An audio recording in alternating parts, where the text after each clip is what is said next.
আমার বাবা, আমার বীর ভাই, আত্মীয় পরিবার, পরিজন, তাদেরকে ধন্যবাদ জানাই। যে প্রেম ও দারিদ্র বঙ্গবন্ধু ত্রিপুরাকে অধীন সেই 1948 সাল থেকে যে সংগ্রাম শুরু করেছিলেন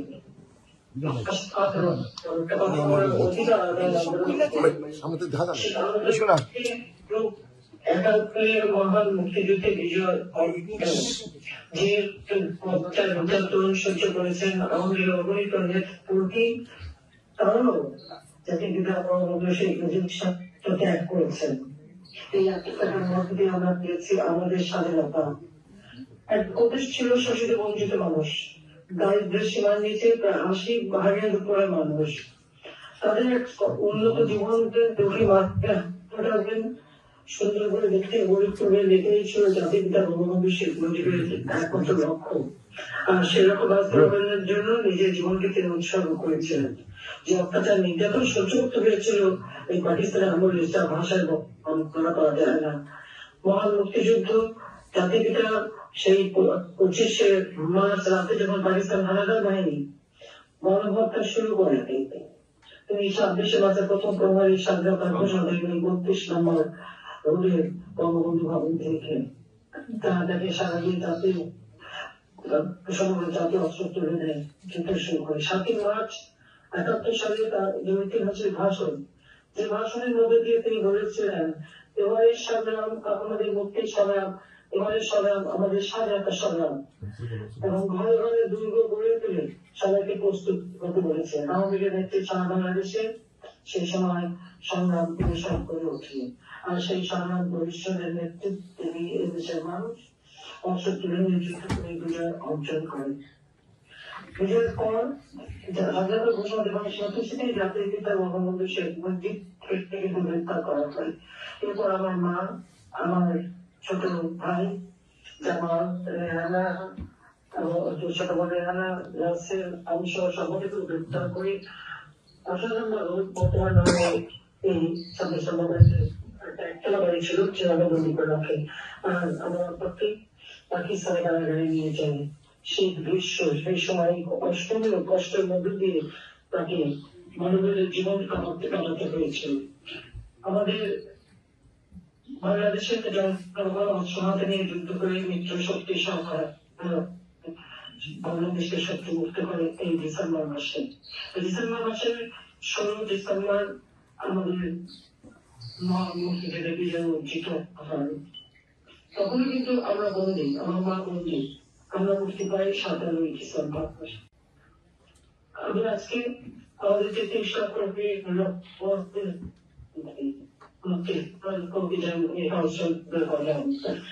জীবনের মা ত্যাগ করে পরিবার পরিজন ছেড়ে দিয়ে সেই ঝাঁপিয়ে পড়ে এবং দেশকে আমি সন্তানায় ভারতের প্রধানমন্ত্রী শ্রীমতী গান্ধীকে এবং ভারতের রাষ্ট্রপতি এদিন এক মানুষ এই ভারতের রাষ্ট্র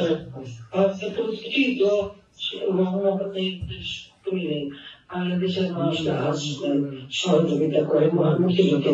এছাড়াও পৃথিবীর বিভিন্ন নেপাল সেই সময় ছিল স্ক্যান্ডিনেভিয়ান কান্ট্রি, এমনকি আমেরিকার জনগণ, ব্রিটিশ জনগণ সকলেই কিন্তু আমাদের মহান মুক্তিযুদ্ধে আমাদেরকে করে। আমি তাদের সকলকে আন্তরিক ধন্যবাদ জানাই এই মানুষের পাশে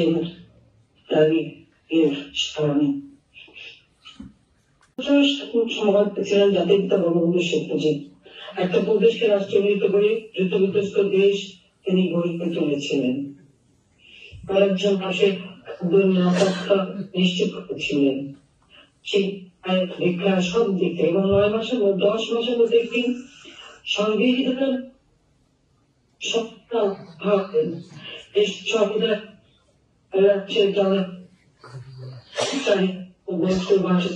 শিক্ষা সব কিছুর কথা বলা আছে। এমনকি পল্লী বিদ্যুতের কথা, রাস্তাঘাটের উদাহরণ, ঠিক শিক্ষক করে দেওয়া ক্ষমতা প্রতিটি বিষয় কিন্তু সেখানে উল্লেখ আছে। এমনকি ক্ষুদ্র দিবসটি অনগ্রসর ভিত্তি তাদের যে অধিকার সেই অধিকারের কথাও কিন্তু এই ক্ষুদ্র সংবিধানে সুন্দরভাবে উল্লেখ করা হয়েছে। আমাদের দুর্ভাগ্য 1975 সাল 15 আগস্ট জাতীয় কর্মকর্তা দিন, সেদিন জাতির পিতা বঙ্গবন্ধু শেখ মুজিবকে হত্যা করা হলো। আর সেই সাথে আমার মা ফজলুদ্দিন, আমার ছোট ভাই মুক্তিযোদ্ধা শেখ রহমান, ক্যাপ্টেন শেখ রহমান, মুক্তিযোদ্ধা লেফটেন্যান্ট শেখ জামান, ছোট্ট রাসেল মাত্র 10 বছর বয়স, এত নির্মমভাবে হত্যা করে। কারণ নবপরিচালিত সুলতানা রুজিকে হত্যা করে। আমার একমাত্র চাচা শেখ আবুল হাসান মুক্তিযোদ্ধা, তাকে হত্যা করে। আমার বুবা আব্দুল সানিয়াবাদ, তিনি মুক্তিযোদ্ধা সংগঠক ছিলেন, তাকে হত্যা করে। তার 10 বছর এই বেবি, 10 বছর ছিল আরিফ, 4 বছর নাতি সুকান্ত, আবুল হাসান আব্দুল্লাহ ছেলে, তাদের হাতে সূর্য মুক্তিযোদ্ধা, সাংবাদিক, মুক্তিযোদ্ধা শহীদ সানিয়াবাদ তাদেরকে হত্যা করে। মুক্তিযোদ্ধা শেখ ফজলুল হক মনি, আমার খুব ছেলে, তাকে হত্যা করে তার অন্তঃসত্ত্বা স্ত্রী আরজু মনি, সেও আমার সতীর্থ ভূমি, তাকেও নির্মমভাবে হত্যা করে। এরপর 3রা নভেম্বর ওই বছরই ঢাকা কেন্দ্রীয় কারাগারে যারা জাতির পিতার নেতৃত্বে মুক্তিযুদ্ধ পরিচালনা করেছিলেন, সৈয়দ নজরুল ইসলাম, তাজউদ্দিন আহমেদ, মনসুর আলী, কামরুজ্জামান, তাদেরকে জেলখানায় কারাগারে নির্মমভাবে হত্যা করেছিল। বাংলাদেশের ইতিহাসকে বিকৃত করা হয় শনিবার হত্যা ষড়যন্ত্রের মধ্যে দিয়ে ক্ষমতা দখলের পালায়, জনগণের গণতান্ত্রিক অধিকার কেড়ে নেওয়া হয়, সংবিধান মন্তব্য দেওয়া হয় এবং মার্শাল্লাহ জারি করে মানুষের সকল মৌলিক অধিকার কেড়ে নেওয়া হয়েছিল। আওয়ামী লীগের সকল নেতা কর্মীকে গ্রেপ্তার করা হয়, বন্দী করা হয়। দীর্ঘ 4 বছর তারা কারাগারে বন্দী, এই অবস্থায় তারা ছিল। আমরা দীর্ঘক্ষণ বিদেশে ছিলাম, বেঁচে গিয়েছিলাম। 81 সালে তখন রাজনীতি করার সুযোগ আসলো। আওয়ামী লীগ কনফারেন্সে আমাকে সভাপতি নির্বাচিত করা হয়।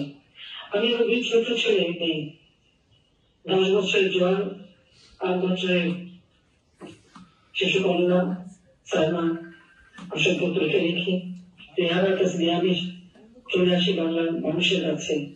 এসেছিলাম একটা প্রত্যয় নিয়ে, যে জাতির জন্য আমার জীবন দিয়ে গেছে, সেই জাতির ভাগ্য পরিবর্তন করব।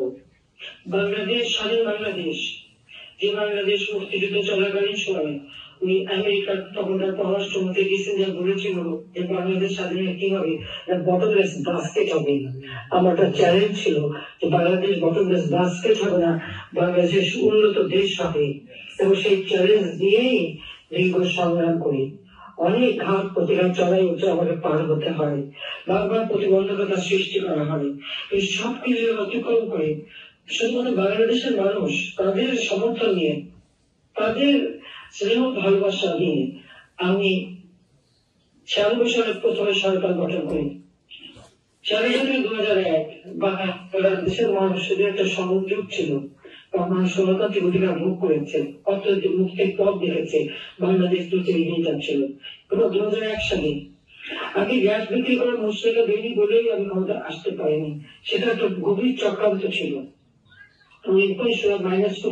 ইত্যাদি ইত্যাদি।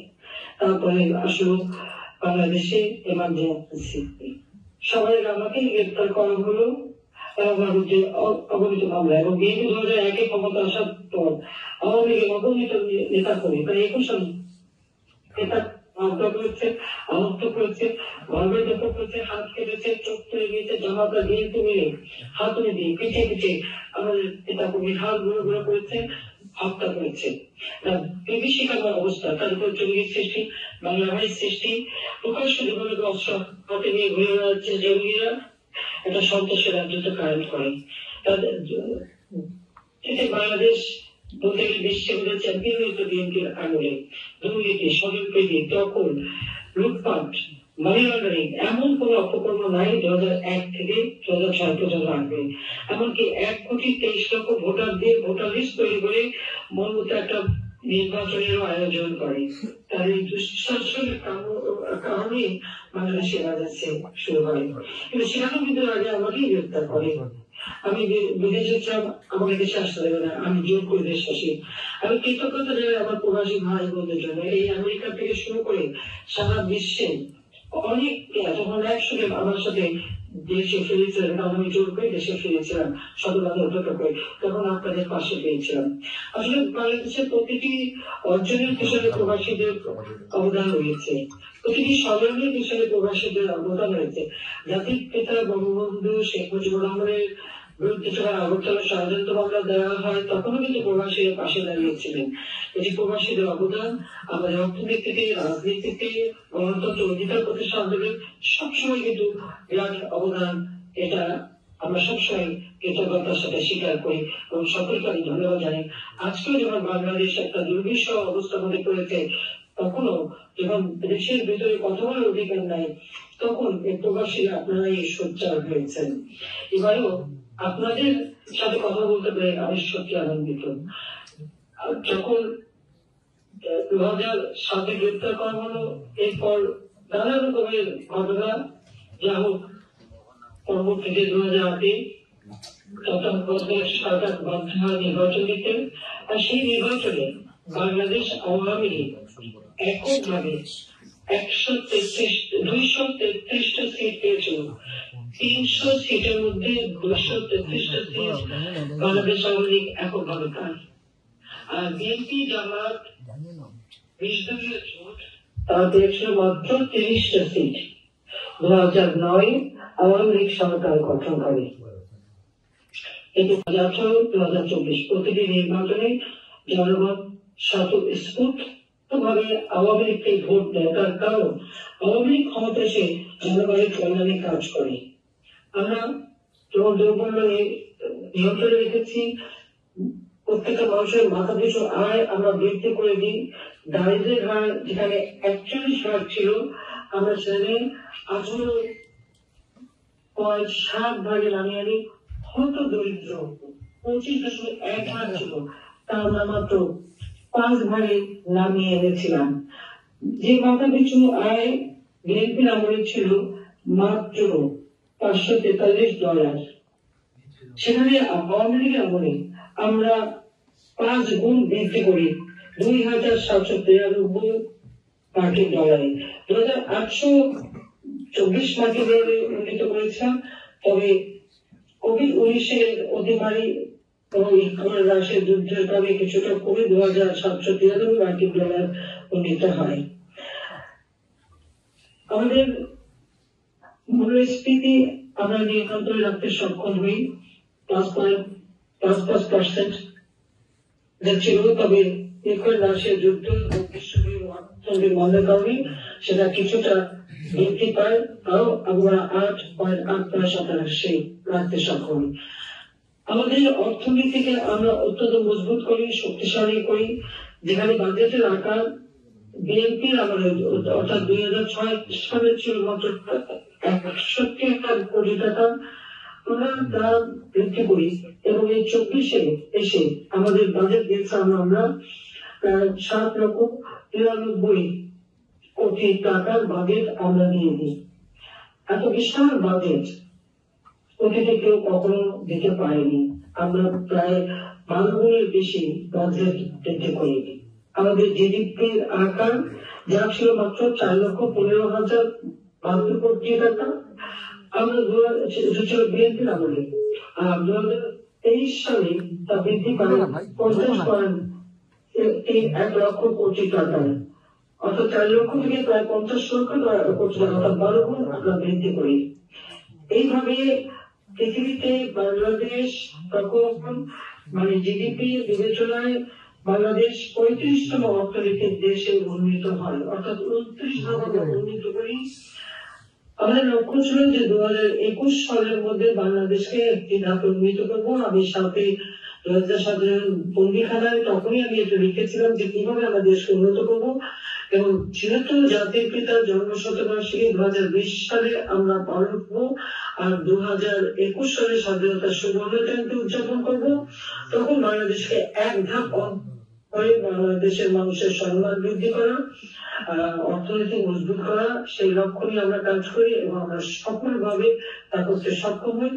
আমরা 2021 সালেই কিন্তু উন্নয়নশীল দেশের মর্যাদা পাই, অর্থাৎ সম্পূর্ণত দেশ হিসেবে জাতির পিতা রেখে গিয়েছে 1975 সালে। এরপর কিন্তু বাংলাদেশের আর কেউ কখনো উন্নতি করতে পারেনি। একমাত্র আওয়ামী লীগ যখন ক্ষমতায় আসে তখনই বাংলাদেশ 2021 সালে যখন আমরা জাতির পিতার জন্মশতবার্ষিকী এবং স্বাধীনতার সুবর্ণ জয়ন্তী উদযাপন করছি, সেই সময় আমরা উন্নয়নশীল দেশের মর্যাদা পাই।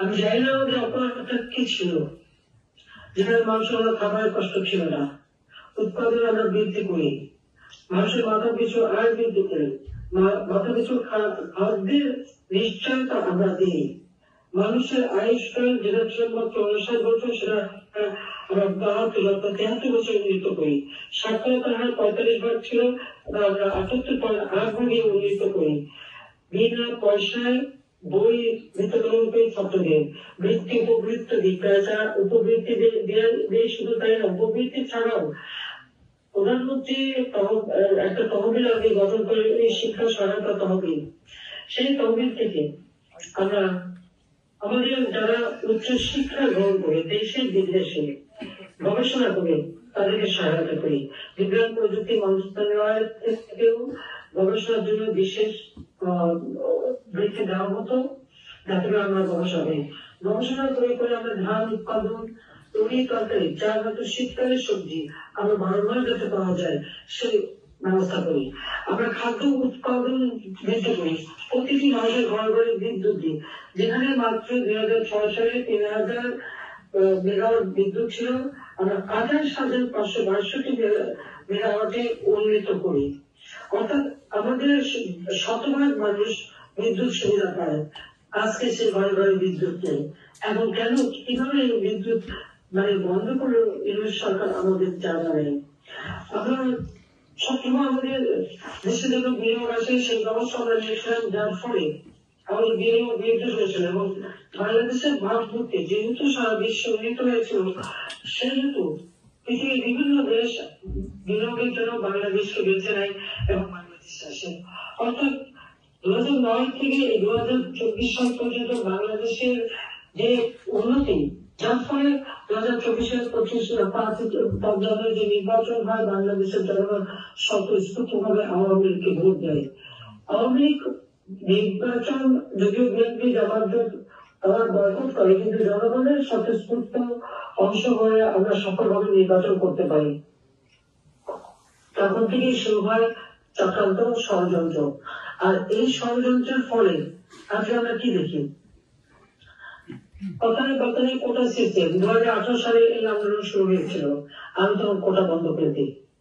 তখন একটা জিনিস লক্ষ্য হয়েছিল যে এদের সব ক্ষোভ মুক্তিযোদ্ধাদের উপর, যারা নিজেদের বুকে রক্ত দিয়েছে, যারা মুক্তিযুদ্ধে অংশগ্রহণ করে এক একটা অঙ্গহানি হয়েছে, পঙ্গু হয়েছে, কত পরিবার তাদের জীবন দিয়ে গেছে, তারা সেইভাবে যদি যুদ্ধ না করত তাহলে এই দেশ কি স্বাধীন হতো?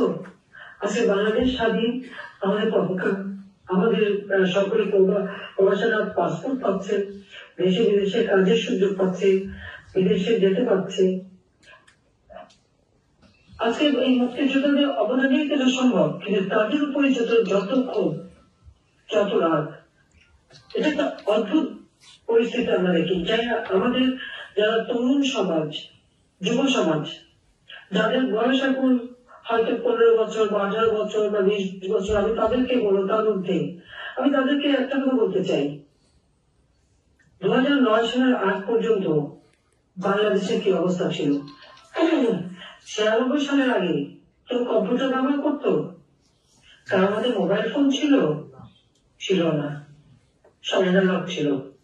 পদ্ধতিতে সমস্ত টেলিফোন রিজার্ভ করি, মোবাইল ফোন সকলের হাতে যাতে পৌঁছায়, আমরা বেসরকারি খাতে উন্মুক্ত করে দিই কর্মসংস্থানের জন্য, আমরা বিভিন্ন শিল্প কলকারখানার নির্মাণের সাথে সাথে ব্যাগ, বিমান, টেলিভিশন, এমনকি আজকে যে হেলিকপ্টার সার্ভিস থেকে শুরু করে বিমান সার্ভিস সব বিষয়কে এটাতে উন্মুক্ত করে দিয়েছিলাম একটা লক্ষ্য নিয়ে মানুষের কর্মসংস্থান হয়।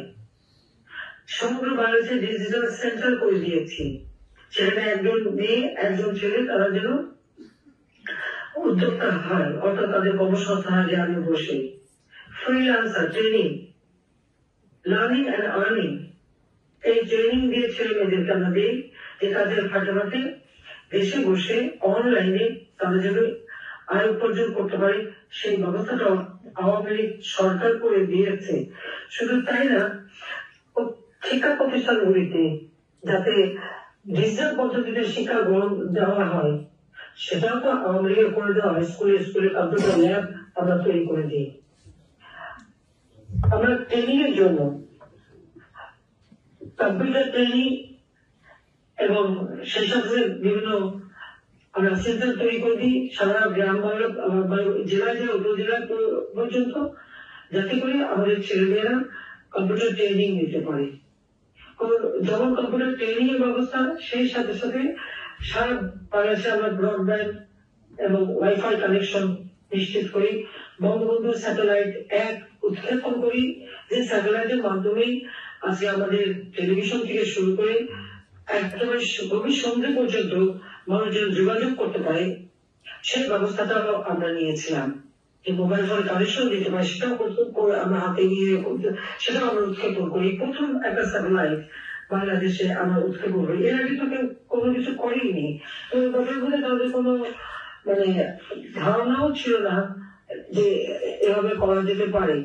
কারণ আমাদের ইন্টারনেট ব্যবহার যেখানে বিএনপি আমলে 2006 সালে ছিল 0.23%, সেখানে বাংলাদেশের 2023 সালে 78.55% জনগোষ্ঠী ইন্টারনেট ব্যবহারকারী। আমাদের মোবাইল ফোন সিম ব্যবহার আমাদের দেশে 18,86,44,000 সিম ব্যবহার হচ্ছে।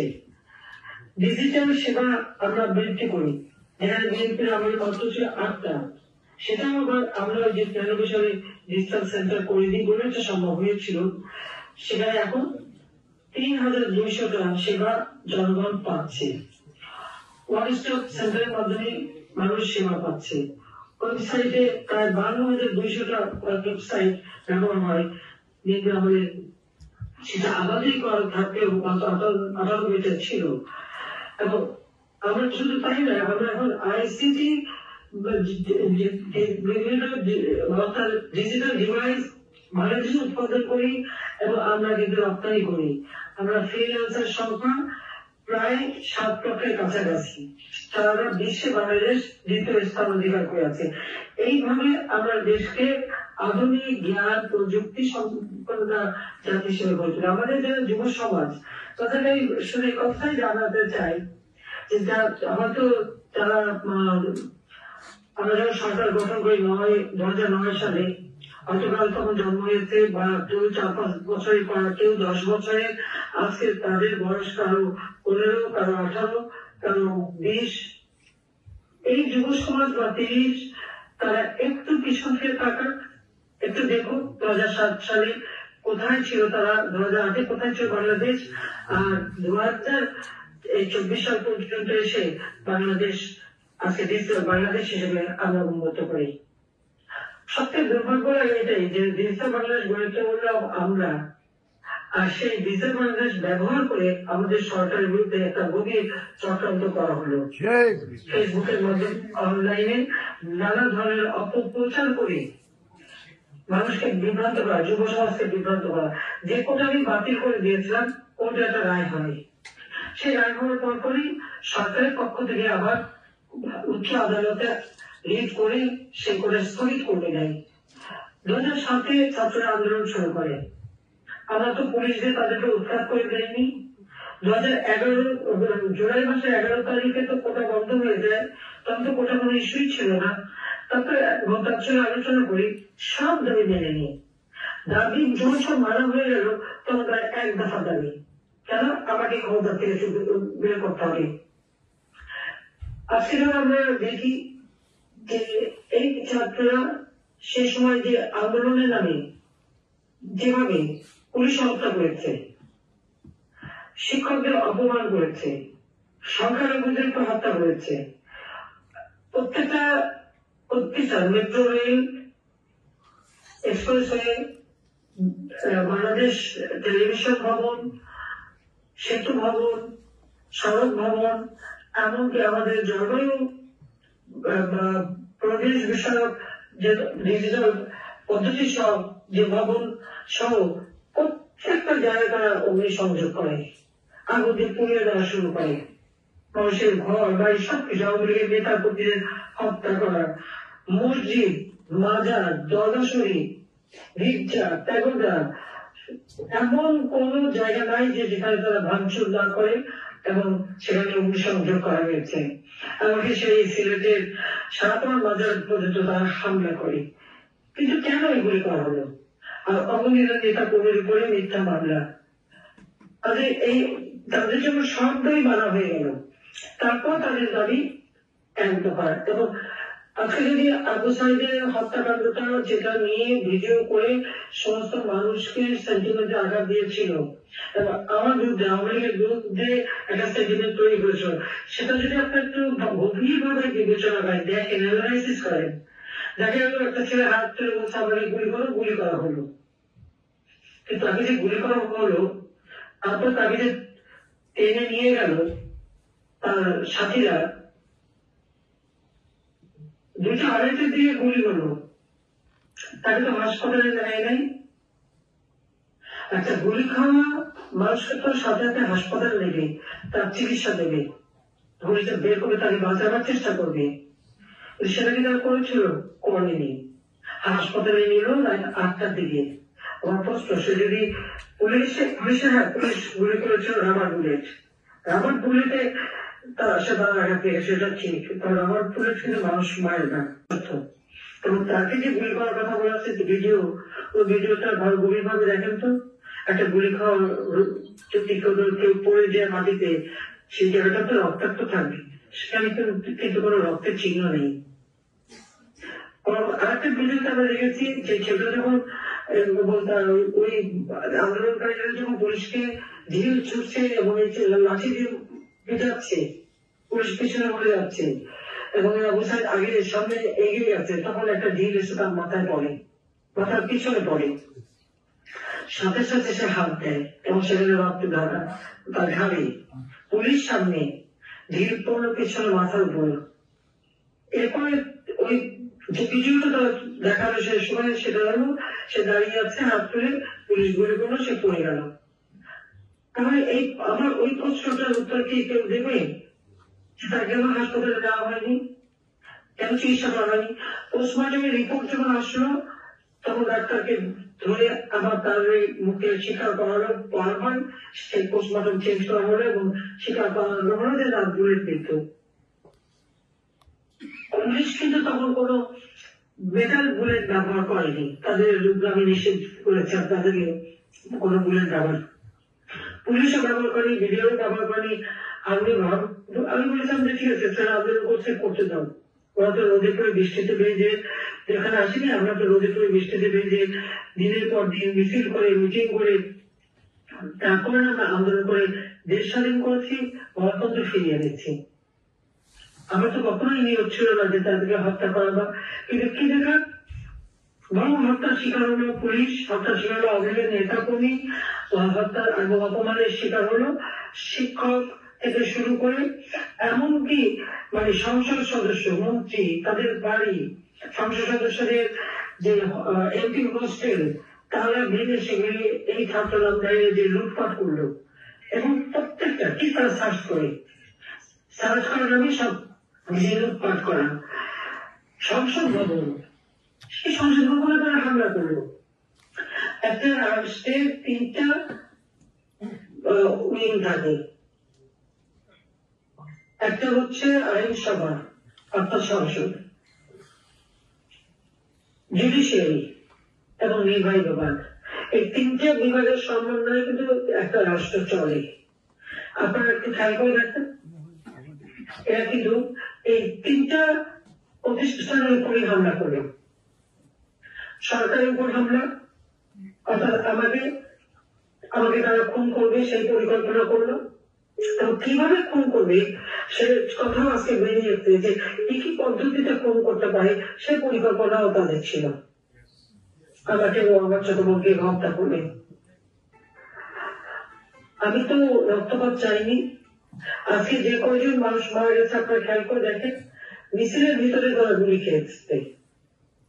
আজকে মুগ্ধ কার যে গুলি বা আবু সাইদের গুলি বা যারাই গুলি খেয়েছে, খুবই ক্লোজ রেঞ্জের থেকে তাদের গুলি। কোনো হলো তার পাশে সাথী কেউ একজন ওখানে ছিল, বোরকা পরা ছিল, ছেলে মেয়ে জানি না বা মেয়েদের জানি কিনা, এইগুলি কিন্তু ওই মিছিলের ভিতরে গুলি। পুলিশ তো সাউন্ড গ্রেনেড এবং রাবার বুলেট ব্যবহার করেছে। তাহলে এই যে গুলি খেয়ে এতজন পর যখন এই 6 জনের মৃত্যু সংবাদ পেলাম, আমি কিন্তু সাথে সাথে হাইকোর্টের জজ দিয়ে জুডিশিয়াল ইনকোয়ারি কমিটি করে দিলাম। আজকে যদি আমার হুকুমে মারা যেত, তা আমি তো জুডিশিয়াল ইনকোয়ারি কমিটি করতাম না। আমার করার উদ্দেশ্যই ছিল, কারণ আমি যখন দেখলাম যে এইভাবে যে খুব কাছে থেকে গুলি করে মারা হচ্ছে, এটা খুব সন্দেহজনক। সেই জন্য আমি এই জুডিশিয়াল কমিটি করে দিলাম। এর মধ্যে আরো পুলিশকে যেভাবে মেরেছে, প্রায় 256টা পুলিশের স্টেশনে আগুন দিয়েছে, প্রত্যেকটা পুলিশের স্টেশনে, এবং ঢাকা শহরে কতগুলি পুলিশের স্টেশনে আগুন দিয়েছে। প্রতিটি পুলিশ স্টেশনে পুলিশকে আগুন পুড়িয়ে মেরেছে, অস্ত্র লুটপাট করেছে। এই অস্ত্র কোথায় গেল? তার কাছে গেল। আর এই যে বুলেট ইনজুরি, একজন বর্তমান ইউনিট সরকারের যে একজন উপদেষ্টা, তিনি নিজেই বললেন ওই বুলেট দেখে, যেটা 7.62 বুলেট, এটা একটা কোন ধরনের রাইফেল, যে রাইফেল আমাদের পুলিশ, বিডিআর বা আমি কি ব্যবহার করে না। এবং তিনি বললেন এটাকে গভীরভাবে তদন্ত করতে হবে। যে উনি তদন্ত করার কথা বললেন, তাকে সাথে সাথে সেই পদ থেকে সরিয়ে দিল। কেন সরিয়ে দিল? তাহলে এই যে হত্যাকাণ্ডগুলি ঘটেছিল, এই হত্যাকাণ্ড তো আপনার ঘটায়নি। আমি তো চাইনি যে লাশের পর লাশ করুক। আমি যদি সেটা চাইতাম, তাহলে তো আমি ঠিকই ক্ষমতা ধরে রাখতে পারতাম। যখন এই একটা করতে এরকম মানুষের জীবন যাচ্ছে, তখন আমি সিদ্ধান্ত নিলাম যে আমার দরকার নেই, আমি চলে যেতাম। কিন্তু এরপরে আপনারা দেখেন, প্রায় আগস্ট মাসের 6 তারিখের কর্মসূচি তারা 5 তারিখে নিয়ে আসলো, এবং গণভবন তারা হামলা করবে। হ্যাঁ, গণভবনে যথেষ্ট নিরাপত্তার ব্যবস্থা ছিল, কিন্তু সেখানে যদি ফায়ার করা হয় অনেক মানুষ মারা যাবে। আমি এটা চাইনি।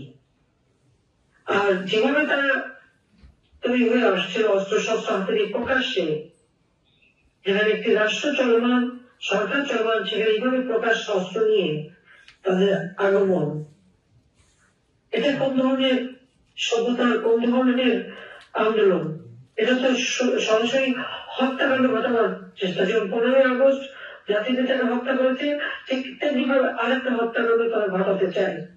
আমাদের নিরাপত্তা ছিল, তারা আসলে তাদেরই মুখের দিকে তাকিয়ে, এবং তাদের সে বছর 25-30 মিনিটের ব্যাপার, আমি সেখান থেকে সরে যেতে বাধ্য হই। তারা বলে যে তোমরা পুলিশ কি করো না, যা খুশি হোক। আজকে আমার মধ্যে আমি নাকি গণহত্যা করেছি। আসলে গণহত্যা করেছে তো ডক্টর ইউনূস তার মেটিকুলাসলি ডিজাইন মাস্টার মাইন্ড দ্বারা প্ল্যান করে সে করেছে। এই গণহত্যার বিচার ওই তার সমন্বয়কারীরা এবং ইউনূস, তারা তার মাস্টার মাইন্ড, তাদেরই ঘটানো। তাই লাশের পর লাশ ফেলেছে। এমনকি আমাদের জিয়াউর রহমানের ছেলে যেটা লন্ডনে বসে আছে, তার একরাম দাস, সেও কিন্তু বলেছে লাশের পর লাশ ফেলে তাহলে সরকার পুড়ে যাবে। এটা তো তাদের কথা। আর আমরা তো চাইনি লাশের পর লাশ করুক, অথচ আমাদের মধ্যে মামলা, আমি রেহানা জওয়ান প্রথমটাও বাদ নেই। কি গণতন্ত্র বিরোধী কাজ করেছে তারা? তারা কোথায়? তারা সবাই তো বিদেশে। পুতুল সার্ভার WHO তে সে একটা রিজনাল ডাইরেক্টর হিসেবে নির্বাচন করে 10টা ভোটের মধ্যে 8টা ভোট পেয়ে 8টা দেশের ভোট পেয়ে সে তার দায়িত্ব পালন করছে ওয়ার্ল্ড হেলথ অর্গানাইজেশনে। ববি UNDP তে কনসালটেন্সি করে, সেও থাকে বিদেশে, কারণ তার IOM ব্যবসার একটা প্রতিষ্ঠান চাকরি করে।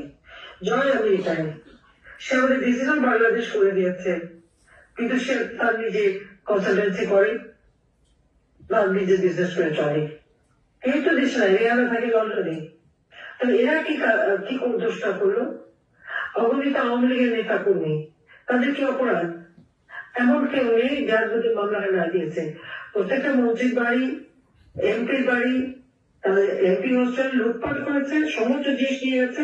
সবচেয়ে দুঃখজনক হলো জাতির পিতা প্রতি অবমাননা করা। এবং বঙ্গবন্ধু স্মৃতি জাদুঘর ধানমন্ডি 32 নম্বরের বাড়িটা তো আমরা 2 গুণ ভোগ করতে নেইনি, আমরা তো তার জনগণকে দিয়ে দিয়েছিলাম। তখন আমার বাবা সারাদিন জনগণের জন্য কাজ করেছে। ওই বাড়ি থেকে স্বাধীনতার ঘোষণা, ওই বাড়ি থেকে সকল আন্দোলন সংগ্রাম, ওই বাড়ি থেকে 71 সালে অসহযোগ আন্দোলন, এরপর মুক্তিযুদ্ধের আহ্বান, স্বাধীনতার ঘোষণা জাতির পিতা দিয়েছিলেন। কাজে সেই বাড়িতেই আমার বাবা মা ভাই হত্যা করা হয়েছে, এখন রক্তের দাগ। ওই বাড়িতে আমরা ভোগ করতে নেইনি, যখন আমরা জনগণকে দান করে দিয়েছি ট্রাস্ট করে, আর সেই ট্রাস্ট স্মৃতি জাদুঘর করেছি। আর ট্রাস্টের মাধ্যমে আমরা আমাদের বহু মানুষকে আমরা সহযোগিতা করি। প্রায় 1400-1500 ছাত্র ছাত্রীদেরকে আমরা বৃত্তি দিই। গ্রেনেড হামলায় যারা আহত এবং নিহত পরিবারকে সাহায্য করে, আহতদের এখনো আমরা তাদেরকে আর্থিক সহায়তা দিই। আওয়ামী লীগের নেতা কর্মী বা যখন যে আসে তাদেরকে সাহায্য করি। COVID-19 সময় এই কোভিড ফান্ডে 5 কোটি টাকা দিয়েছি। জাতির পিতা জন্মশতবার্ষিকী হিসেবে আশ্রম প্রকল্পের মাধ্যমে ভূমিহীন গৃহহীনদের জন্য আমরা ঘর করে দিচ্ছি। আমরা সিদ্ধান্ত নিলাম বাংলাদেশের একটি মানুষও ভূমিহীন থাকবে না, তাদের আমরা বিনা পয়সায় 2 কাঠা জমি এবং ঘর করে দেবো। আমরা সেখানে একটা ফান্ড তৈরি করি জমি কেনার জন্য। আমরা ট্রাস্ট থেকে, বঙ্গবন্ধু মেমোরিয়াল ট্রাস্ট থেকে 5 কোটি টাকা দিয়ে ফান্ড করে যেখানে যেখানে জমি পাওয়া যেত না সেখানে জমি কিনে এই ভূমিহীনদের ঘর করে দিই। 58টা জেলা ভূমিহীন গৃহহীন মুক্ত আমরা করেছিলাম, যে বাংলাদেশে একটি মানুষ থাকবে না, গৃহহীন ভূমিহীন থাকবে না। দুর্ভাগ্যের বিষয়, তারা যে শুধু আওয়ামী লীগের নেতা কর্মীর উপর হামলা করছে তা নয়, মুক্তিযোদ্ধাদের উপর হামলা করছে সেটা নয়, বঙ্গবন্ধুর ভবন পুড়িয়েছে। এর থেকে দুঃখের আর কি থাকতে পারে? যেহেতু যে স্মৃতিটুকু নিয়ে আমরা 2 গুণ বেঁচেছিলাম, সেই স্মৃতিটুকু সম্পূর্ণ পুড়িয়ে শেষ করে দিল। এবং সেখানে তারা রোগী ডান্স করে, আগুন দেয়। আর যেভাবে জাতির পিতাকে তার বড় ভালো এবং তার উপরে অবমাননা করা, যাদের ভিতরে এতটুকু রক্ত আছে, বাংলাদেশের মুক্তিযুদ্ধের এতটুকু চেতনা আছে, তারা কি এটা সহ্য করতে পারে? সেটাই বললাম যে আমাদের তরুণ সমাজ, যুব সমাজ, তাদের কাছে জানতে হবে যে বাংলাদেশ কোথায় ছিল আর আমরা কোথায় কত উন্নত করেছিলাম। আওয়ামী লীগ না আসলে তো বললে এটা হতো না। আজকে যে সবকিছু ধ্বংস করা হলো, সেটা কেন করা হলো? এই কারণে বলা হয় হয়েছিল যে নিত্য প্রয়োজনীয় জিনিসের দাম বেড়েছে, সেই জন্য মানুষ বিক্ষুব্ধ। এখন কি অবস্থা? আমাদের সময় তো খাবার পেত। 1 কোটি পরিবারকে আমরা কার্ড দিলাম, মাত্র 30 টাকা কেজিতে চাল। আর 58 লক্ষ পরিবারের জন্য করেছিলাম মাত্র 15 টাকায় 15 কেজিতে চাল কিনতে পারবে। বর্ষ ভাতা, বিধবা ভাতা, প্রতিবন্ধী ভাতা, মুক্তিযোদ্ধা ভাতা দিয়েছি, সব বন্ধ। 43 লক্ষ কার্ড বাতিল। ওই টাকাটা মেরে খেয়েছে, আর কিচ্ছু না। ওই ইউজ কার্ড মেরে খেয়েছে, এগুলো বাস্তব। আমার ওটাই কথা যে আজকে যে অত্যাচার নির্যাতন চলছে এবং অবমাননা করা, শিক্ষকদের গলায় জুতার মালা পরানো, ছাত্রছাত্রীদের পুলিশকে মেরে পা বেঁধে ঝুলিয়ে রাখা, আওয়ামী লীগের নেতার সেই গাজীপুরের জয়ের আমাদের জেলারা সাধারণ সম্পাদক সহযোগিত নেতা কর্মীকে হত্যা এবং পা বেঁধে উপর দিকে মানে একটা কষায় দোকানে যেমন পা বেঁধে ঝুলে রাখে, এই ছাত্র নামধারীরা অস্ত্রধারীরা এবং ইউনুসের এই বাস্তবায়ীরা ওইভাবে ঝুলিয়ে রেখে পুলিশকে আওয়ামী লীগের নেতা কর্মীকে হত্যা করেছে এবং নির্যাতন করেছে। এটা কোন ধরনের কথা? একটা অন্তঃসত্ত্বা পুলিশ কনস্টেবল মাপ চেয়েছে, ভাই আমাকে মাপ করে, আমার পেটে বাচ্চা আমাকে মারবে, তাকে পিটিয়ে পিটিয়ে মেরেছে। পিটিয়ে পিটিয়ে মারো গত কয়েকদিন আগে মারলো। তারপর হিন্দু, বৌদ্ধ, খ্রিস্টান কাউকে তো বাদ দেয়নি। প্রত্যেকে 11টা গির্জা ভেঙেছে, মন্দির ভেঙে গেছে, বুদ্ধ মঠ দিয়েছে এবং হিন্দুরা যখন আন্দোলন করলো সেই ইসকনের লিডারকে গ্রেপ্তার করেছে এবং আওয়ামী লীগ অত্যাচার শুরু করেছে তাদের উপর। এই মানে সংখ্যালঘুদের উপর এই অত্যাচার কিসের জন্য? কেন তাদের উপর এইভাবে নির্মম ভাবে তাদের অত্যাচার করা হচ্ছে এবং তাদের উপর হামলা করা হচ্ছে? সেটাই তো প্রশ্ন।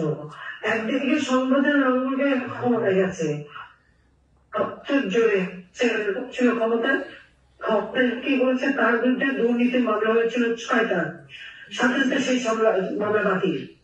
666 কোটি টাকা তার কাছে ট্যাক্স, তার কি কোনো সম্পত্তি সেই ট্যাক্স সে দেবে না, সেটাও মানে বাতিল করে দেওয়া হবে। আবার অন্যকে বলে তুমি ব্যবসা বাণিজ্য করে তোমার ইন্ডাস্ট্রি থেকে শুরু করে এত কিছু, আর সেখানে তুমি অন্যদেরকে বলো ট্যাক্স দিচ্ছে, এটা কথা বলতো। আচ্ছা, একটা মানুষকে অপমান করতে করতে এমন দেবে সংসদ ভবন দেবেন আক্রমণ, সেই সাথে সাথে প্রধান বিচারপতি রাজ্যের সরকার নিয়ে তার বাইরে আক্রমণ এবং হাইকোর্টে আক্রমণ। বিএনপি জামাত যা ছিল তারা এই কথা ভুলে যায় কেন? দিন এভাবে থাকে না, দিন পরিবর্তন হয়। কিন্তু এই যে রাজ্যের সরকার নিয়ে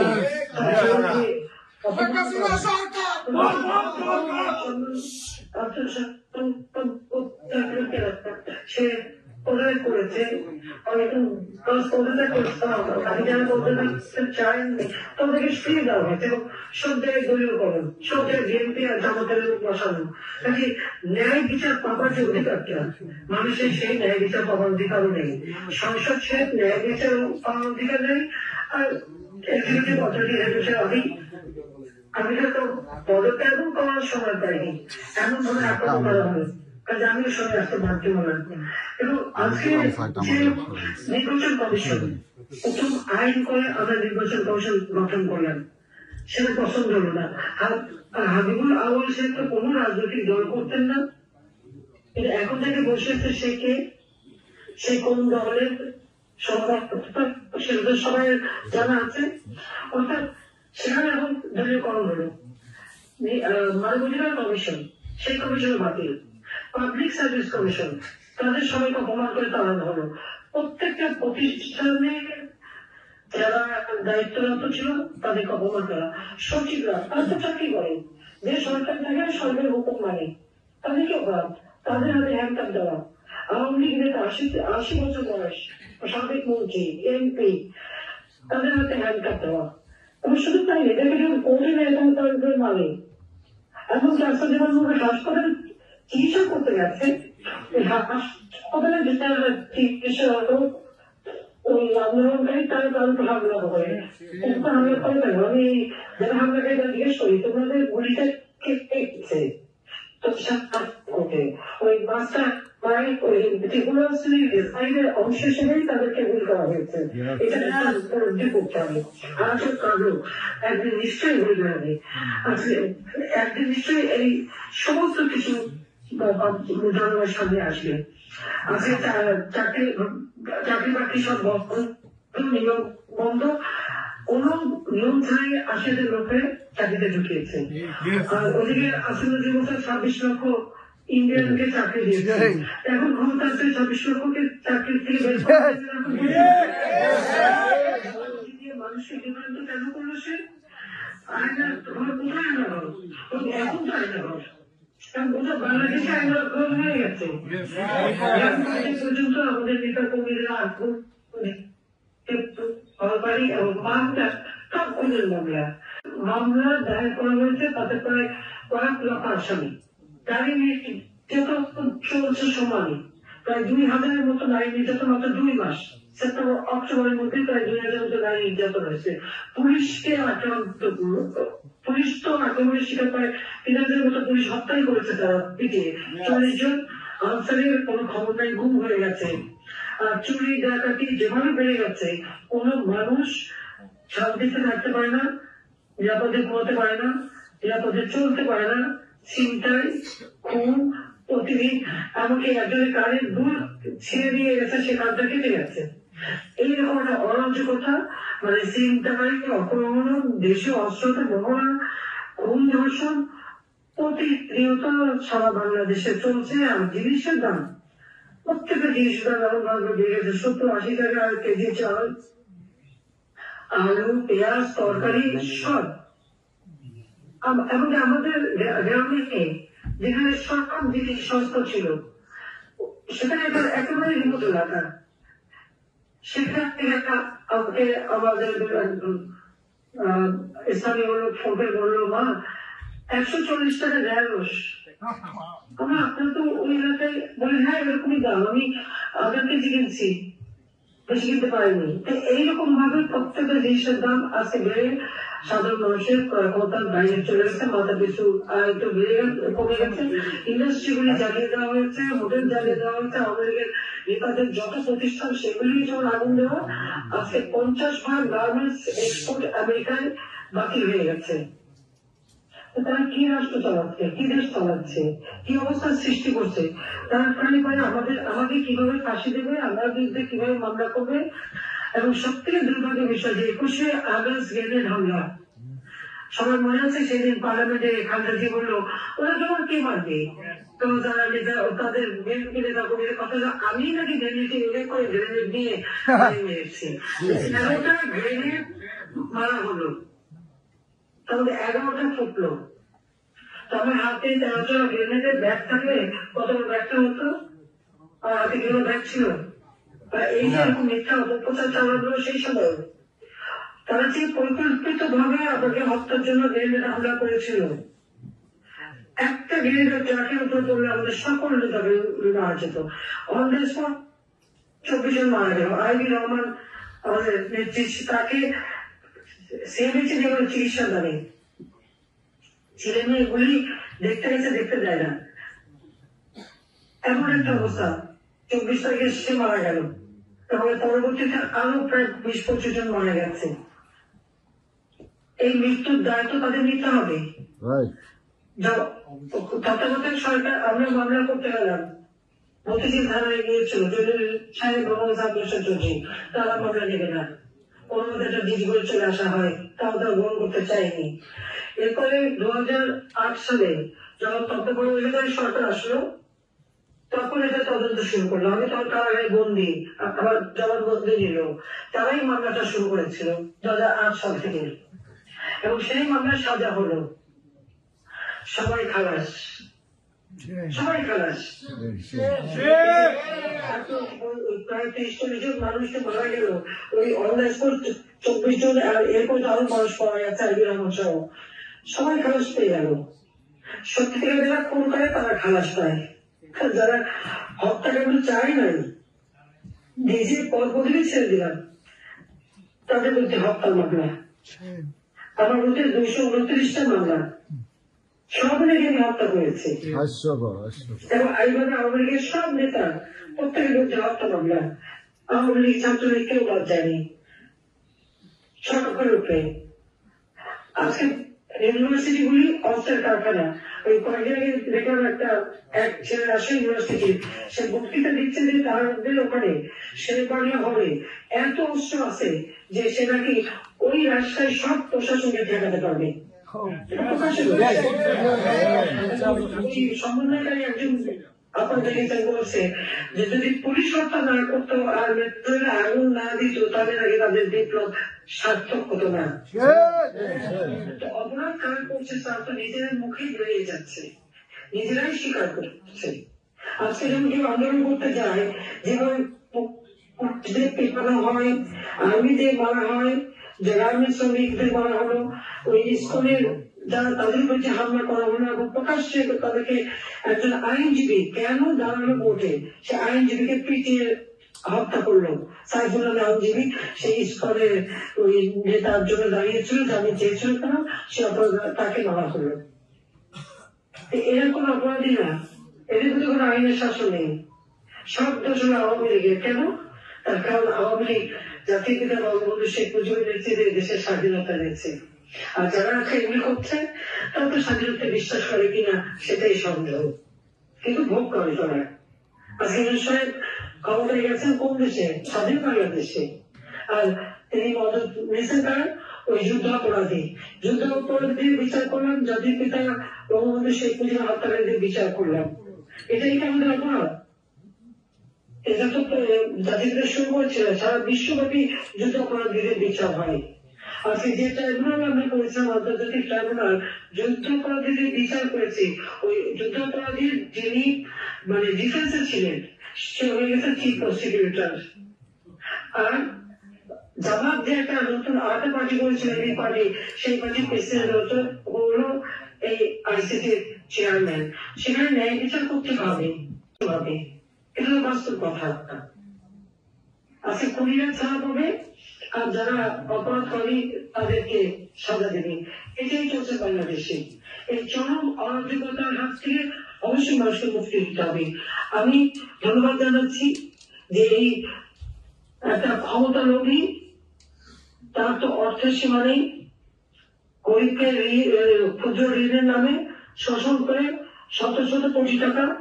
আমি দিয়েছিলাম তাকে ওই গ্রামীণ ধরনের ব্যবসা, গ্রামীণ ব্যাংকে আমি 400 কোটি টাকা দিয়েছিলাম চালানোর জন্য।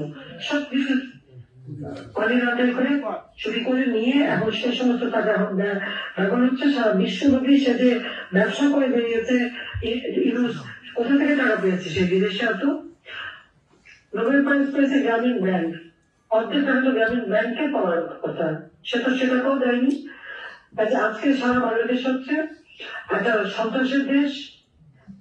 অগ্নি সন্ত্রাস, পুলিশের থেকে শুরু করে অর্থনীতি সম্পূর্ণ ধ্বংস হয়ে গিয়েছে। অন্যান্য দেশের মর্যাদা পেয়েছেন, ওদের সেটাও ধরে রাখতে পারবে না।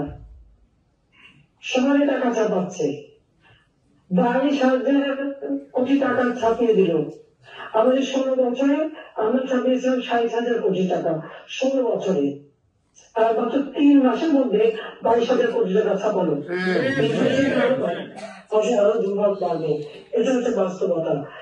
আমি আমার আমেরিকায় যারা এখানে মিটিংটা আয়োজন করেছেন আমি ধন্যবাদ জানাই। যে বিজয় মাস 1 ডিসেম্বরে আপনারা এই সভা করছেন, আপনার দেশে কথা বলতে পারে আমি অত্যন্ত আনন্দিত। আমি আজকে মন করে অনেক কথা ইতিহাসটা একটু আমি বললাম এই কারণে যে আমাদের তরুণ সমাজ হাতে মোবাইল, বিশ্ববাজারের হাতে, এটা যে আওয়ামী লীগের অবদান সেটা ভুলে গেছে।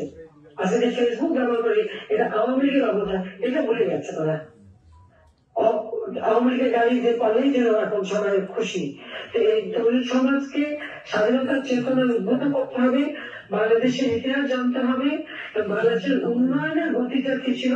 গত 3 টার্মে আওয়ামী লীগ দেশটাকে উন্নত করেছিল, মানুষের জীবনে শান্তি ছিল, নিরাপত্তা ছিল, নিরাপদে চলতে পারতো, পেট ভরে দুবেলা খেতে পারতো, কোনো মানুষের খাবার কষ্ট ছিল না, কোনো জায়গায় কোনো দুর্ভিক্ষ হয়নি আমাদের সময়। আমরা মানুষের মৌলিক চাহিদাগুলি এক একে সব পূরণ করেছিলাম। বিশেষ করে তরুণ সমাজের জন্য রিজার্ভ বাংলাদেশই শুধু করিনি, বাংলাদেশে আধুনিক প্রযুক্তি জ্ঞান সম্পন্ন জনগোষ্ঠী যাতে গড়ে ওঠে আমরা সেই পদক্ষেপ নিয়েছি। আমরা কম্পিউটার ট্রেনিং এবং ইনোভেশন সেন্টার করে দিয়েছিলাম ট্রেনিং পাওয়া, সেই ট্রেনিং পেয়ে সেগুলো এখন আমাদের বিরুদ্ধে ব্যবহার হচ্ছে। এটা হচ্ছে দুর্ভাগ্য। অনেক সময় আপনাদের সাথে বক্তব্য রাখলাম। সরকার